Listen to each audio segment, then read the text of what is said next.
First time I saw it was in a music studio. Like every other industry.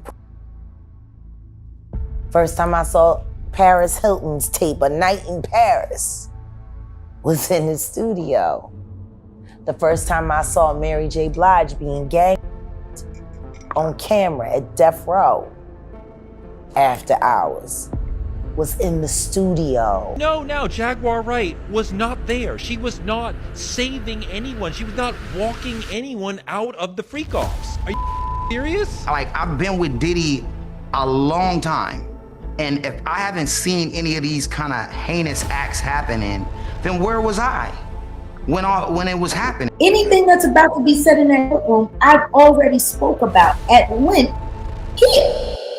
For years, they called her crazy, a conspiracy theorist. A bidder has been making wild accusations against music's biggest names. Jaguar Wright was dismissed, ridiculed, and silenced by an industry desperate to protect its darkest secrets. But when Diddy's handcuffs clicked shut, everything changed. Every conspiracy theory she told was actually a preview of coming attractions. Every name she dropped, every crime she described, every warning she screamed into the void, all of it is now playing out in federal court. Ray J called her a liar. The industry labeled her delusional. They were wrong. She was right. And now she's coming for everyone who tried to silence her. The industry had its perfect defense strategy.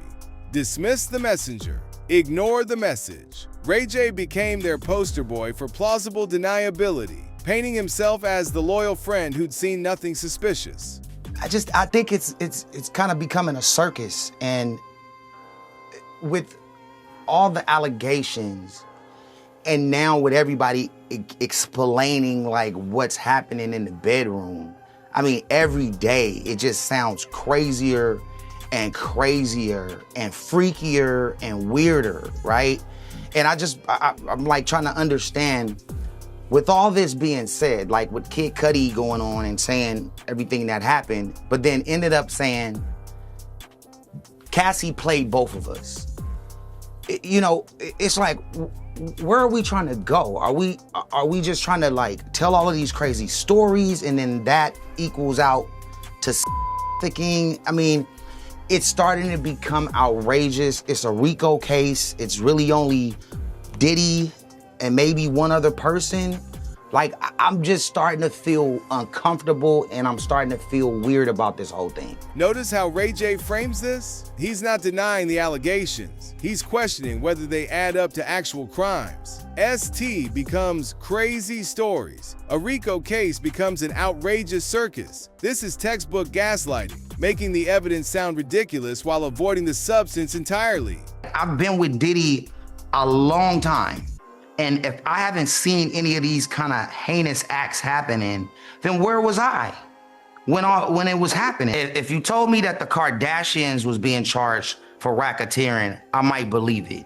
But Diddy, and all these other extra things, like, it's, to me, knowing him, knowing the situation, being around with most of the people that's testifying, you know, I just feel like there's somebody at the top who's making a statement, who's making a point. I'm sure Diddy got the point. Ray J even claimed that someone above Diddy was keeping him in check. Honestly, if Diddy needed to be kept in check, what exactly was he doing? Ray J knew there was a system in place, yet he's shocked when that system gets exposed. While Ray J perfected his act of plausible deniability, Jaguar was documenting the very crimes he claimed didn't exist. The difference between Ray J and Jaguar wasn't access, it was courage. While he stayed silent to protect his position, she risked everything to expose the truth. Like, First time I saw it was in a music studio. damn. Like every other industry. First time I saw Paris Hilton's tape, A Night in Paris, was in the studio. The first time I saw Mary J. Blige being on camera at Death Row after hours was in the studio. Why would all of this illicit be in a place where music is supposed to be being created, energy, Why would all of that be happening? Why would these things be hitting there before they make it out there to the world? If it wasn't working hand in hand to begin with. This was a well-thought infrastructure. Music studios weren't just creative spaces. They were distribution centers for exploitation content. Paris Hilton's tape. Mary J. Blige's attack footage. All circulating in spaces where artists came to record. Jaguar witnessed the pipeline between mistreatment and entertainment, years before anyone connected the dots. Question is, why does everybody still want me to be a liar? Because it seems like, from my contemporary era, I was probably one of the only artists that was brave enough to tell the truth.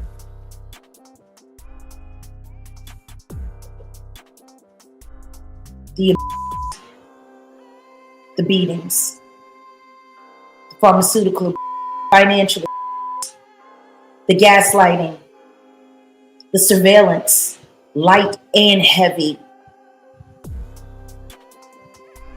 How did all of this happen without law enforcement knowing? Oh, that's right. They did know. Because there are people that have brought in sworn affidavits. Prosecutors, lawyers, law enforcement,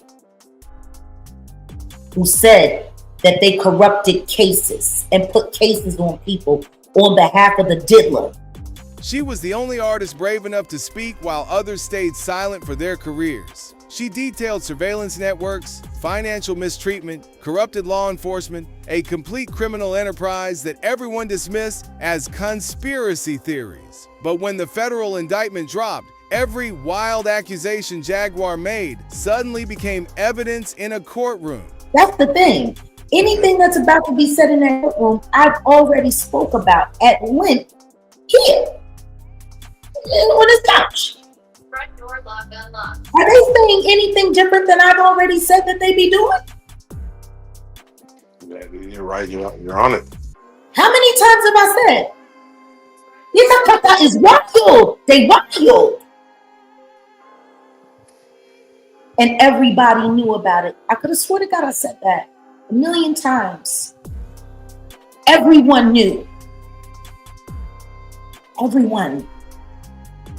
So no, I'm not surprised at anything he had to say. I'm not surprised at anything that Cassie is saying right now.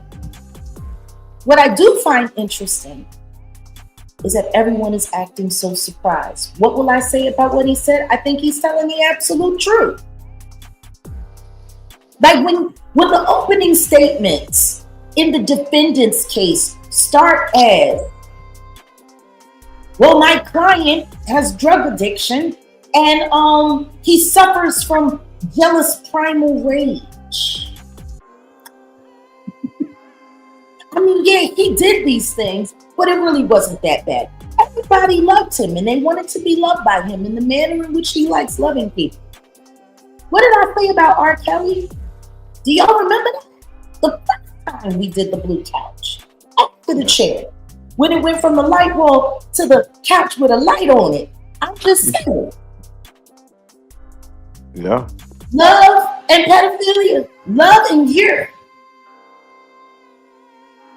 Love and year. Yeah. How is this any different? Is nobody realizing that a lot of the testimony that we're hearing against the diddler right now, very similar to the things that people were saying about R. Kelly? Yes. Why is nobody paying attention to that? Why does no one want to look at what's right there? She's basically saying, I told y'all so, in the most clear way possible. She's been screaming these truths for years, while everyone treated her like she was having a mental breakdown at the family barbecue. The vindication is so sweet, you can taste it through the screen. When you have employees that are being fingered for setting things up, keeping tabs on witnesses, keeping tabs on people, like Christina Coram was keeping tabs on Cassie, which she just testified to the other day. Kind of like how the baby Love with her mother. Yes, I forget her name, but the new. She was spying on Kim Porter for Diddy. These aren't relationships. To sit there and say that this is a relationship while he was consistently betting men and women the entire time he was with her, that's not a relationship. It's a jump off with benefits at best. These aren't relationships. Meanwhile, he's doing all of these things with the girl Gina, Cassie. The only one that ain't tripping about it is Young Miami. And is it time to put Young Miami on a milk carton? Right. She was so vocal about how Diddy could make sure that a woman was down on her knees eating her cat. What kind of relationship is that? These aren't relationships. Yeah, right. And when you look at all of the money that is involved, it definitely just ain't for fun. People transporting illegal substances, dyeing food coloring. What part of the game is that? Why is everybody so afraid to look at the fact? Now, Jaguar is breaking down this alleged criminal enterprise. Employees keeping tabs on witnesses? Check. Spying operations? Check. Systematic mistreatment disguised as relationships? Double check. She's connecting dots that prosecutors are just now discovering, and she's doing it with the confidence of someone who's been studying for this test her whole life. The woman literally called out the fake relationships years ago. And honey, she was right about that too. But Jaguar wasn't just vindicated about Diddy's crimes. She was about to expose the entire system that protected him. And it went way higher than anyone imagined. When Jaguar started naming names, the industry's worst nightmare became reality. She wasn't just talking about one pred. She was exposing an entire network of powerful men who thought they were untouchable. She was 19 when the introduction happened. He was fully entrenched in her life by her 21st birthday. She was plied with jobs, trips, fun. She was modeling. She wanted to be an artist. She got into acting.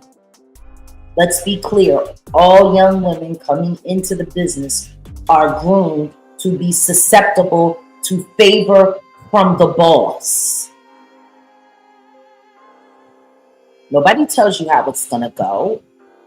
Nobody tells you what their real aim is. All you know is that you made it, right? And then you see what the cost of making it is every day after that. There is no way in the world Cassie could have been prepared for what was coming at her. And guess what? If everyone else around her was going along with it, why wouldn't it be fair to assume that she figured, well, this is just what I have to do? That's exactly how they trapped these young women, according to Jag. And it was happening right before our eyes. Cassie was just 19 when Diddy got his claws into her. A deer in headlights from Connecticut who thought she'd made it big, but nobody warned her about the cost of making it. Everyone around her was complicit, telling her, this is just what you have to do. The conditioning was systematic, calculated, and absolutely devastating. Dear God, I want to thank you for all of the prayers of mine you have answered. All of the guidance that you've given me. And Lord, I'm just coming to you now with a clear heart. And I'm asking that Sean Corey Carter be attached to this RICO. I am asking that his wife, Beyonce Giselle Knowles, Carter, whatever, be added to this RICO. Mary J. Blige as a procurer and cover-upper. Jennifer Lopez. Who else do I have? Yes, Curtis Periwinkle Jackson. And who else? Oh yes, Rick Ross. Rose. Khaled. Who else? Yes, Clive Davis. And Ra's al Ghul. And then Jaguar did something that sent shockwaves through the industry. She exposed names on camera: Jay-Z, Beyonce, Mary J. Blige, and Jennifer Lopez, linking them to the RICO case, all while keeping herself from being sued. But Ray J's response to all this evidence circus exposed him as more than just naive. It revealed him as a willing participant in the cover-up. Every defense he offered only dug his hole deeper, revealing a man desperately trying to protect a system that had protected him. Period. Only thing those text messages prove is that she was willing to tell him whatever he needed to hear. There's also text messages of her saying, why don't you ever really spend any real time with me? I'm not interested in your money. Why don't you want to spend time with me? Good questions for a woman who's asking questions. The question is how long did he keep up the charade that he actually cared about her before she realized he didn't? Everybody plays games. Let's not act like that's not real. Oh, the defense thought he was slick bringing up those text messages. But Jaguar just served him a reality check that left him speechless. She's basically saying, those sweet little messages Cassie sent, that's survival 101. When you're trapped with a pred, you tell him whatever keeps you breathing. But what about the other texts where Cassie was begging for real love, real time, real connection? The defense conveniently forgot about those, didn't they? As a kid, let's remember, she was 19 years old, 20 years old, 21 years old. She came from Connecticut. She didn't come from Hell's Kitchen. She came from Connecticut. And even though Connecticut do got hood and it ain't New York, she was a deer in headlights. And she was constantly being distracted with little carrots and little baubles along the way. Oh, you'll be in a movie.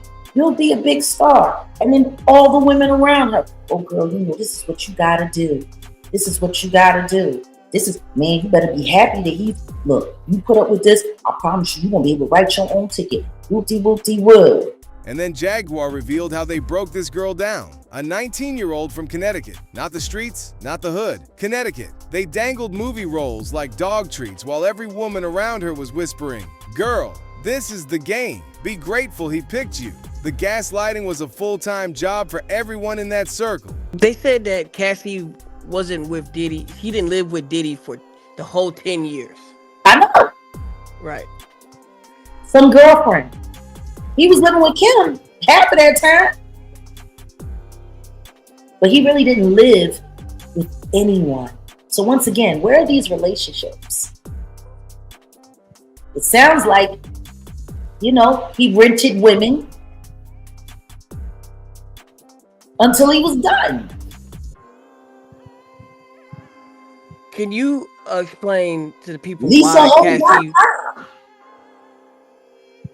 Holt, why would Cassie stay there the whole 10 years? Like, could she escape that all when she didn't live with him? Like, did you know what I'm see? saying? Like, Did you see her trying to leave a hotel? Yeah. Yeah, it went bad. Did you see her trying to leave the hotel? Yeah, She ain't got no she's shoes probably tried on. that before. She didn't have no shoes on. That's how bad she was trying to get out of there. She ran out without shoes on. Come on. And then they want to say, oh, well, it was sped up and it made it look a lot worse than what it is. So he jogged, butt naked in a towel, out into the hallway and kicked her slow. And he, you know, when he hummed the vase at her, when he got her back in the room, that happened slow too, huh? And it's still connected. Interesting. Jaguar absolutely demolished the loving relationship fairy tale. Cassie wasn't even living with this man for most of those 10 years. He was literally renting women like Airbnb properties. And when she tried to escape that hotel, she was so desperate she ran barefoot into the hallway. And then came the moment that would silence Ray J forever, when Jaguar turned her attention directly to him and dropped the B that exposed his true role in this mess with devastating precision. You and the diddler. You should be sitting there with him. Period. Rather than sitting around finding drunk attorneys, alleged drunk attorneys down Biscayne Bay with questionable offices in Little Havana to put me in lawsuits for things that I couldn't have possibly done because I was sitting in jail for the first case you had put on me that you used my first ex-husband to do. But Jaguar wasn't done. She was about to unveil their entire game in one devastating blow. That what they're really trying to do is stop this RICO from kicking off.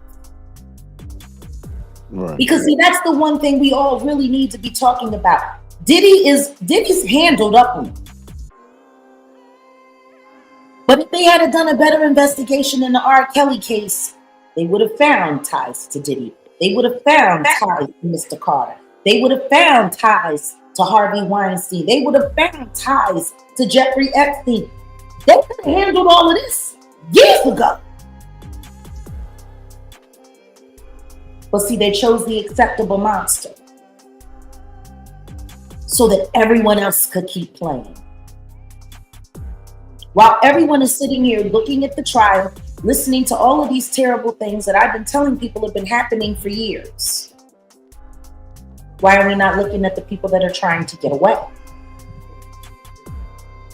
See, everybody's trying to stop this RICO from happening. And I'm telling y'all right now, this is the remix that's gonna be a hit.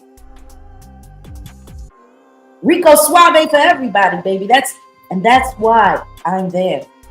Because I want to make sure don't nobody miss nothing.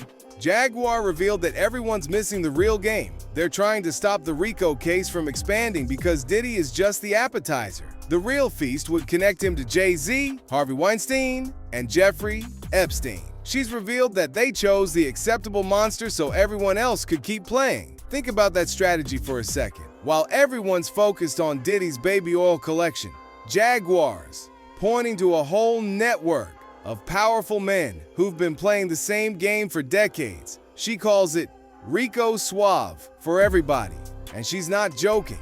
It's funny. I talked about the whole Ryan Leslie connection. Ryan loved Cassie, bragged about her. Cassie just testified. She has tattoos on her body from Ryan Leslie. But nobody ever talks about how that relationship ended and how her relationship with Diddy began. You know, Ryan was blowing up. And after him and Cassie separated,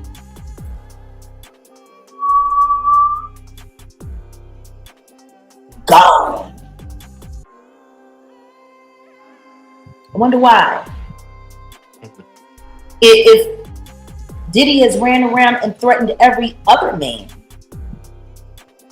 that was interested in Cassie while he was busy abusing her, neglecting her, confusing her, why wouldn't we think that he put the moves on Ryan Leslie? I thought it was interesting when he did Drink Champs, because he just recently, not that long ago, did a Drink Champ interview with Nori and them over on the Peer Pressure podcast. I was shocked to see that. I didn't understand the relevance.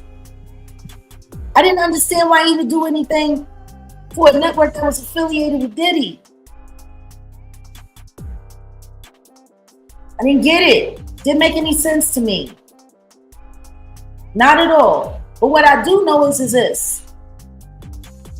Diddy has a history of bullying women into relationships with him and bullying men away from the women that he desires to possess. And I can speak about that very clearly, because that's exactly what he did with Kim Porter and I'll Be Sure. We've heard what was said. They were married. Quincy was on the way. He wrote Forever My Lady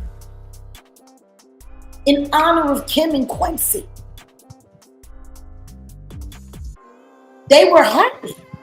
Diddy came into the studio and said, man, I wish I could get a beautiful girl like that. This is while he was still with Misa. And Justin was already born. And Diddy said, but you have a beautiful woman and a beautiful family. Apparently, Diddy wanted his. And we see how that turned out.